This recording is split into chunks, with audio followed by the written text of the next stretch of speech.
Hey, ladies and gentlemen. Originally, I was going to do the live debate with Archangel for Truth tonight, and apparently, had some technical difficulties. And we were emailing back and forth as we were going through it. So I've offered him to give me a time when he can redo the live debate because I don't have an issue doing it. Like I said, he was emailing me through the period, and he was talking about the technical difficulties he was having. So he, I'm going to say he did everything he could to be there, even though we weren't able to make it happen. But we will make that happen at some point. And he did send me a link to a video that he wanted to show, which was Judge Gorsuch's testimony in front of the Senate. So we'll come back to that at some point. But he did try to be there. We weren't trying to avoid each other. Neither one of us was hiding from the debate. Now, we're going to this. We're going to talk about some more current topics like Colorado possible executive order and the what's going on at the border. But before we get started, please like, subscribe, share with your friends. Go ahead and hit the little bell icon and then go to the one above it. That'll tell you when I put out new videos, because as of right now, the videos I've put out, the last two, have been monetarily restricted. And my understanding is if that's the case, then YouTube will not share them as much and will not recommend them as much. So please share with your friends, put it on your social media. And if you don't like what I'm saying, then hit dislike and tell me why. All my social media links are in the description of the videos. You can click on those links, send me a direct message on Twitter or Instagram or Minds, or put it in the comments on YouTube. I read every single comment. I got kind of behind for about a week. I got caught up this morning. I do read all the comments you give me. Now, moving forward, the mass shooting in Colorado is a tragedy. And it's a tragedy in many ways because it's a sad statement about society today, because we've had mass shooting after mass shooting. And I don't believe, and I'm trying to think how to say this the best way.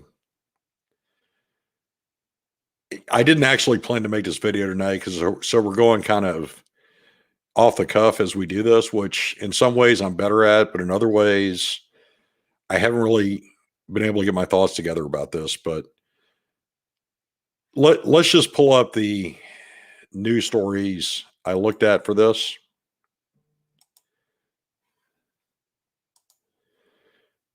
Now, with this,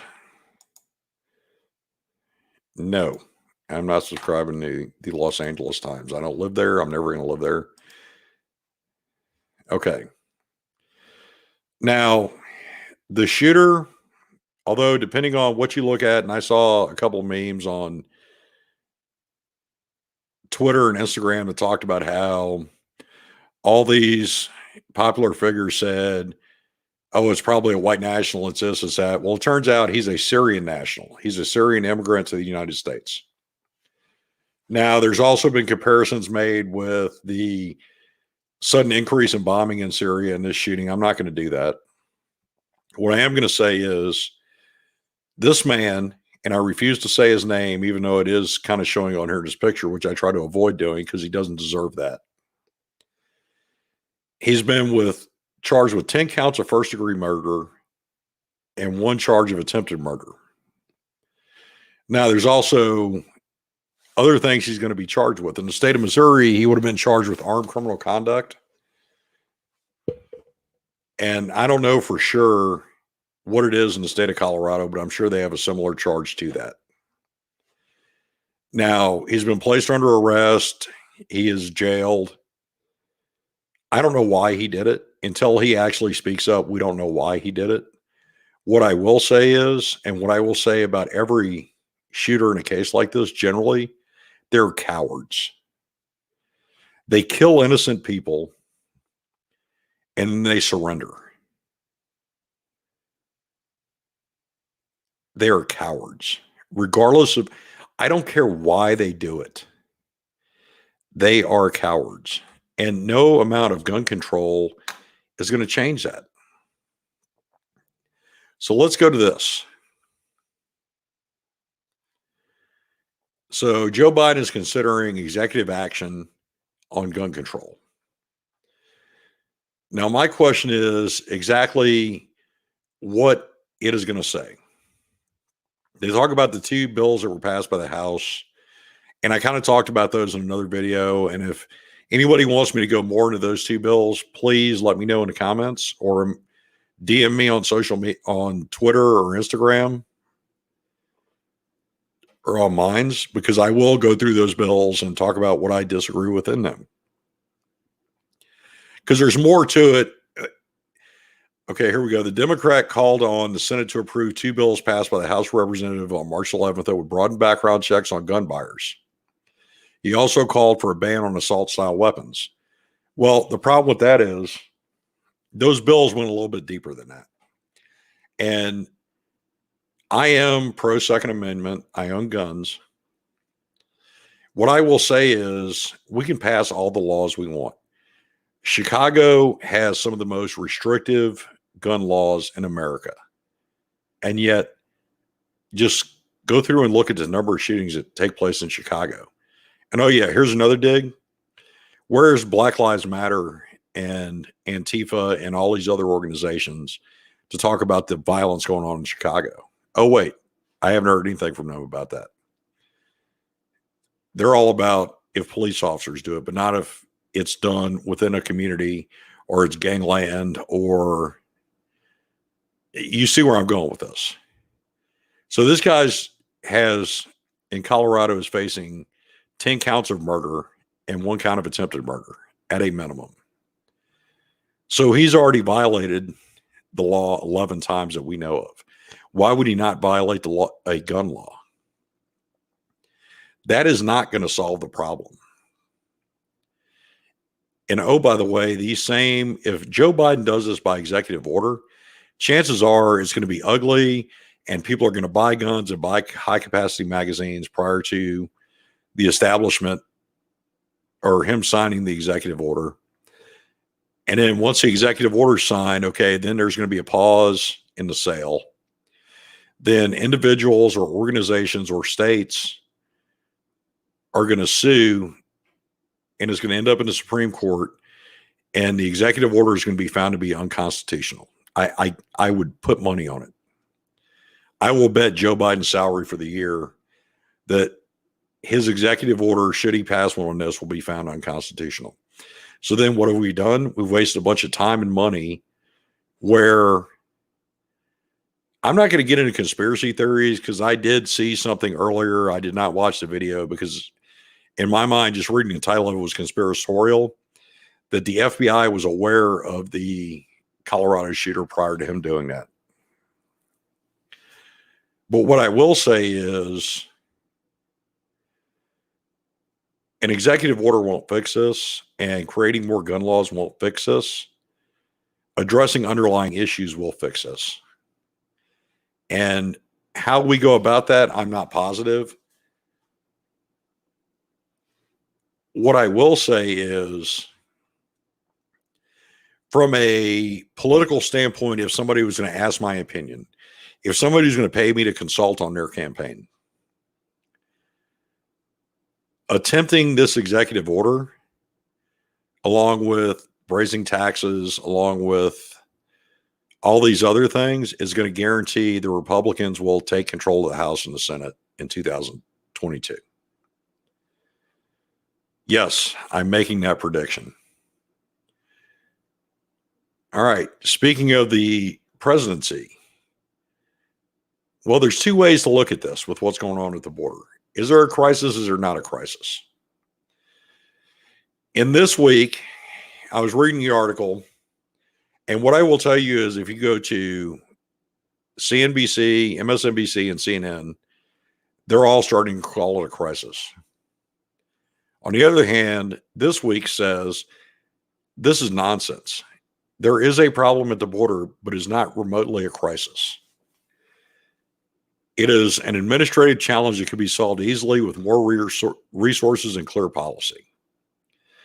Not even ranking with, say, the importance of securing loose nuclear material. Why that is even a comparison, I don't know. What is this guy's name again? Ryan Cooper. Ryan Cooper, you're a moron. You're talking about trying to compare what's going on at the border to securing loose nuclear material is comparing. It's not even apples to oranges. It's apples to potatoes. So you know what? You're a moron. And his statement that the mainstream media is in effect collaborating with the Republicans to stoke unreasoning, xenophobic panic. Well, anybody that knows me well will tell you I'm about as far from a xenophobe as you can get. What I will tell you is there is a crisis at the border. And loose nuclear material is a whole different thing. And if anybody wants me to do a video on the possibility of dirty bombs or anything else, I do have a base in that, and I could do that for you and kind of explain why he makes a really weird attempt at a comparison.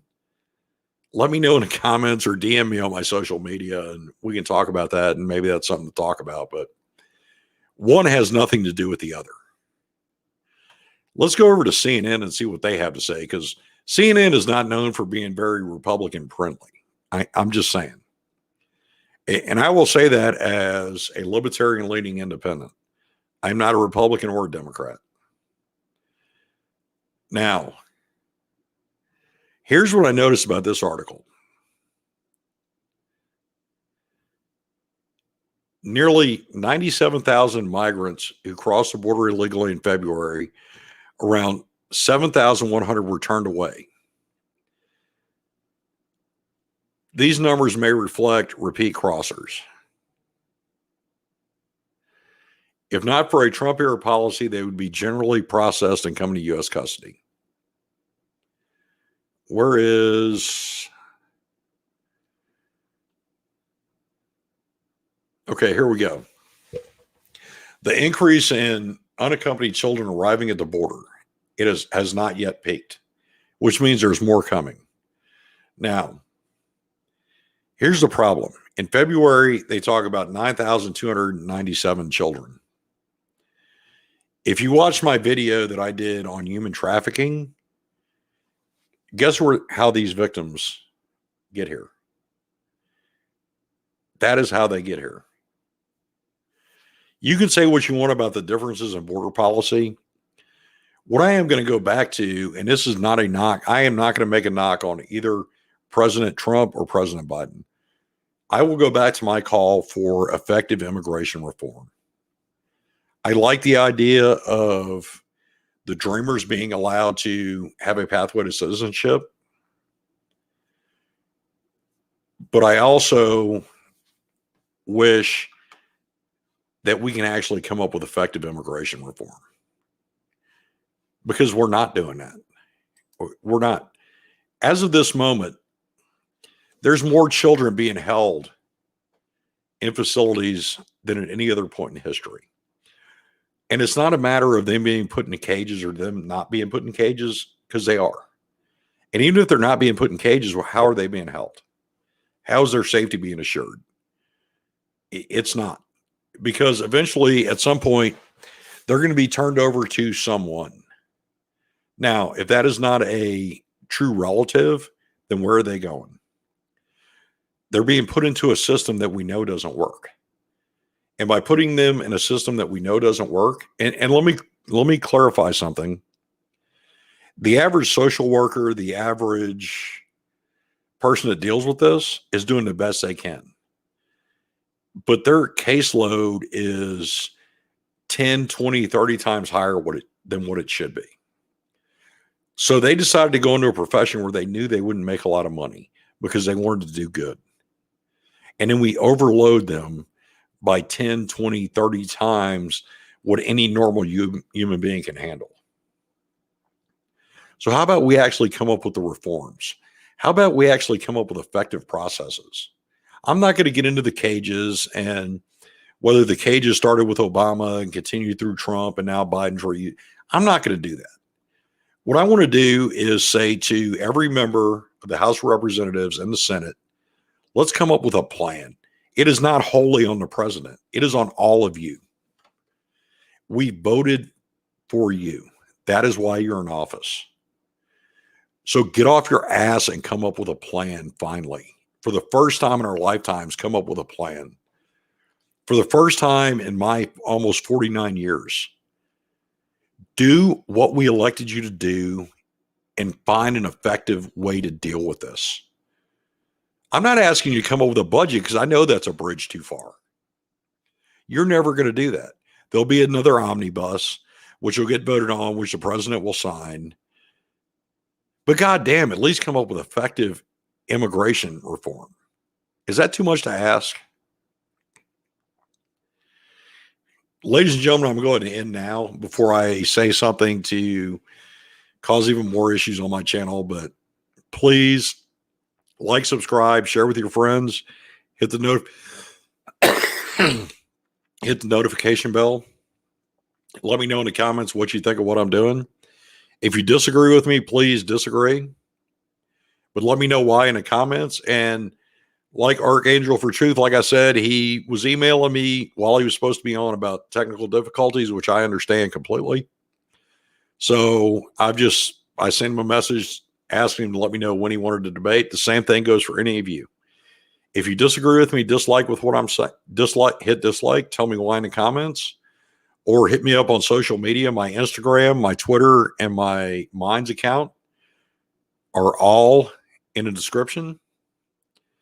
I read every comment.